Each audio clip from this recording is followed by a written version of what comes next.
What is up? It is February, officially right in the middle of every retailer's worst season, the slow season. But we just finished off 3 record-breaking months. Not 1, not 2, but 3 record-breaking sales months, including January for my clients, which means there's a way for your Shopify store to not just rough out the winter months, but to thrive when everybody else is suffering. And in this video, I'm going to show you the exact 4-part strategy we use to get these results. And by the end, you'll understand how to crush your sales every month of the year, including in the slow season. And if you don't know who I am, my name is Steve Merrill. I'm the founder of Working Digital. We're a Shopify strategy and marketing agency that helps small business owners just like you sell more and build the business of your dreams. But before we get into it, here's a really quick warning. The stuff I'm going to cover in this video, it isn't short-term hacks, silver bullets. It's strategies that are going to help you grow steadily and consistently over time. It's the kind of stuff that builds an actual business, and that doesn't happen in just a day or a month, but once you've set up the systems and execute over a long period of time, you're almost guaranteed to get ahead. So with that out of the way, let's get going. But before we get into it, I'm a man of my word, and I want to show you some proof so you don't just have to take my word for it. Here's a screenshot of my client's actual sales history over the last couple months. And to be specific, this is over the months of November and December. Yeah, we had a sales increase over the holidays and Black Friday. They do have a little bit of a seasonal product, so you would expect it. So they grew about 12% year over year, but we did some interesting things over the holiday season. As you can see, these massive jumps in sales during that time. And to show you the numbers, $408,000 in revenue over November and December. $18,500 was the biggest day. As you can see here, the biggest spike, that was on Black Friday. Which is expected. Now, this is where the story gets really good.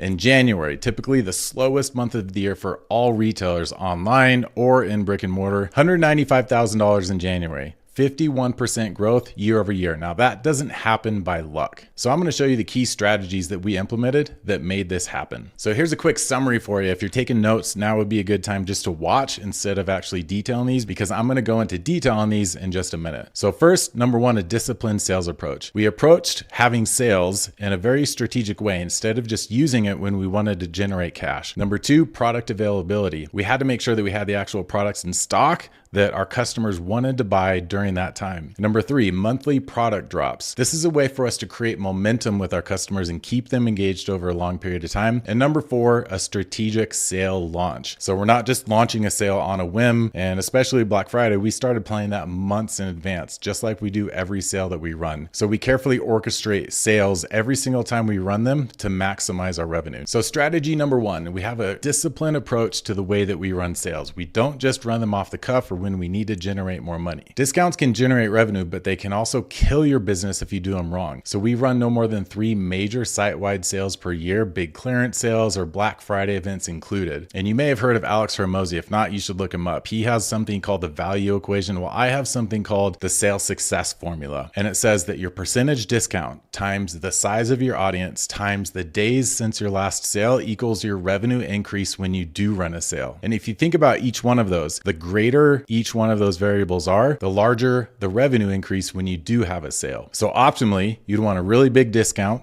with a really big audience, meaning your email list, the people that follow you on social media, your text message subscribers, and all the people that generally know about who your brand are in some way. And you want to increase the number of days it's been since the last time you ran a sale. I've talked about this on other videos, but I have this brand that I love where I buy clothes from. But I know about every other month they run a 30% off sale, so I just wait till the sale comes to buy anything. I never buy anything at full price, and it's the same for your brand. If you're constantly running sales, you're conditioning your customers to only buy when you run a sale, which decreases your sales volume other times and decreases the impact when you do run a sale. This disciplined approach sets the stage for maximum impact when we launch our Black Friday event, ensuring that customers are excited and ready to buy rather than fatigued from constant discounting. Now, the key here is that less is more when it comes to discounts, because scarcity creates urgency and that protects your brand value. So let's move on to strategy number 2, product availability. Now, this is something that I really neglected when I was in the early years of growing my business, around $1 million to $2 million, but it becomes much more important as you grow. Now, this applies mostly to businesses that are buying wholesale products and then selling them at retail, whether online or in a store. Your inventory management is absolutely critical. The only thing worse than having too much inventory is not having enough when customers are trying to hand you money. So here's the simple inventory formula that I use. Now would be a good time to jot this down. And this applies to how much inventory that you should have on hand for your business. There's a lot of different metrics out there about how much inventory you should have on hand. Generally, I like to target having 2 to 3 times the amount of inventory on hand that you sell in any given month. That's called your inventory turnover ratio. And the bigger you are as a business, the more important that becomes. And the reason is, when you spend cash on that inventory, it takes it out of your pocket and then just sits in your inventory. Your value of your business is simply the ability that it has to be able to turn whatever you sell into cash for obviously more than you bought it for. So if you're planning for a sale, something like Black Friday, or you're planning for inventory forecasting coming up, you want to take your last year's sales times this year's sales trend, and that equals the target inventory that you want to have on hand. And this is obviously for growing businesses and where you're trying to increase the amount of sales that you have and generate more revenue. So you always want to round up to have more inventory than you calculate. For example, so let's say you sold $100,000 last holiday season and sales are up 20% this year. You want to stock enough products to sell about $120,000 without going out of stock. So that would be the amount of target inventory that you would want to have on hand. So there's a key reason why you round up when you're buying for the holiday season or any season that might be coming up. And I'm going to get to that in point number 4, which I'll get to in just a minute. So strategy number 3 is monthly or frequent new product drops. The 2 most powerful words in marketing are number 1, free, and number 2, new. The more you can introduce new products to your customers, the more reasons they have to constantly be coming back and checking out what you offer. If every single time they visit your website or your store, you have the same exact stuff, it's probably not going to attract them to keep coming back again and again. So about 12 months ago, we started launching new products on the first Thursday of every month with one of our clients. And it was slow at first. So for about the first 3 months, our audience was just learning to expect new products on that specific day that we launched. But from months about 4 to 6, our audience started recognizing this launch pattern. And that's when our sales started picking up. And we picked this day every single month because it's typically one of the slowest sales days of the entire month. As momentum started picking up from months 7 to 12, launches started to become really important to the sales growth of this business. And it turned that typical slow day into one of their best volume days of the entire month. As a side benefit, when you launch new products on a consistent and regular basis, and I would encourage you to do it as often as you possibly can, both operationally and financially, it allows you to test the market with products that maybe you wouldn't have brought to market in the first place. Now, you don't want to stretch and start going into different product categories, but it allows you to test and bring in a mix of stuff that you know based on the data that you're tracking with new product launches are going to win, with new products that maybe you're going to take a chance on and you wouldn't have otherwise bought that product, but you need to bring something to market to test with your customer base. I've found tons of new products that I wasn't sure my customers would actually be interested in, but as we tested more and more, we really started to be able to lock in all of the things that our customers were interested in. Every single product drop got better and better and better. This also allows us to maintain a higher sales volume in those months where it either is slow, like January and February for a lot of retail businesses. And now number 4, your Black Friday launch structure. Now this is the exact template or plan that we use with our clients that continue to generate more and more sales every holiday season, no matter what the economy looks like, no matter what everybody else's businesses look like. And you can take pieces of this and launch it as your overall sales strategy anytime you launch a sale. So that structure looks like this. About 2 months before Black Friday even launches, that's when we start marketing. So on October 1st through 31st, we start building an audience with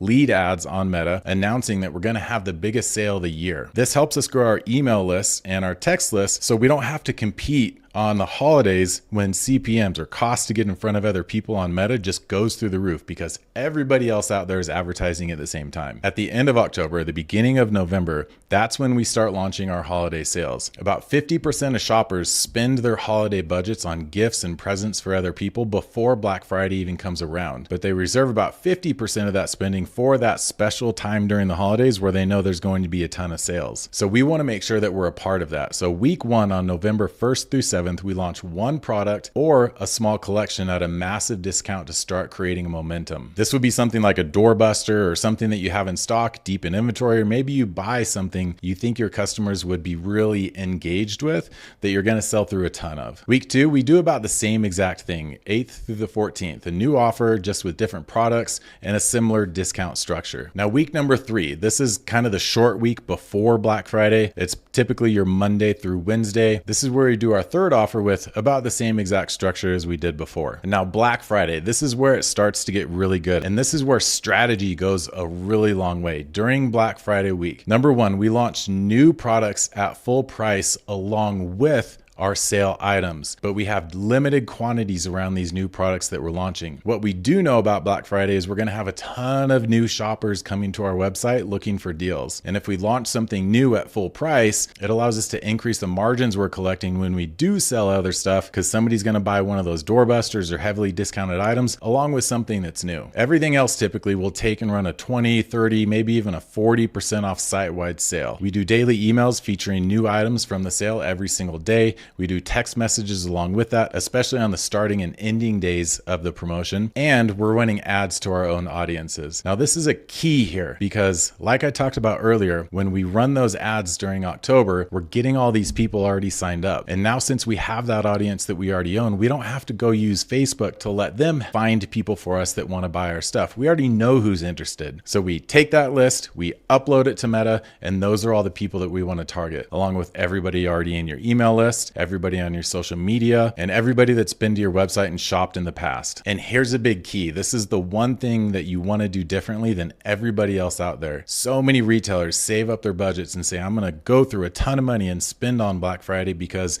I need to get customers and I want to sell a ton. But they prioritize revenue over profit. And when you consider the fact that it's so expensive to get in front of people on Meta during the Black Friday holiday season, it doesn't make sense. And the numbers usually don't pan out. For years, I lost money on Black Friday, even though we had record sales days, because we spent so much on Meta, we discounted so heavily, and then it was so much work to fulfill all those orders that we had coming in. So we only spend about 10 to 15% of our overall Black Friday marketing budget on new customer acquisition during Black Friday, but we focus primarily on audiences that we already own, like I've already outlined. Now, this is part 2 of the sales strategy, and this is where it gets really good and it shoots your profit through the roof. After the holiday season in January, it seems like retailers usually like to take a nap because they had the holiday season, they've been busy, and they sold a ton during the holidays. So they're like, okay, well, we'll just rough it out through January and February until we get to spring. I learned a long time ago that when everybody else is going left, you want to go right. So in January, we run a massive sale, which cleans up all the loose ends in our inventory. So we analyze our inventory and we bundle any slow moving products, any excess stock from the holiday season, all the seasonal items that you know coming in spring, people aren't going to want anymore. And we run a massive 2-week warehouse sale in January with super deep discounts to clear out that inventory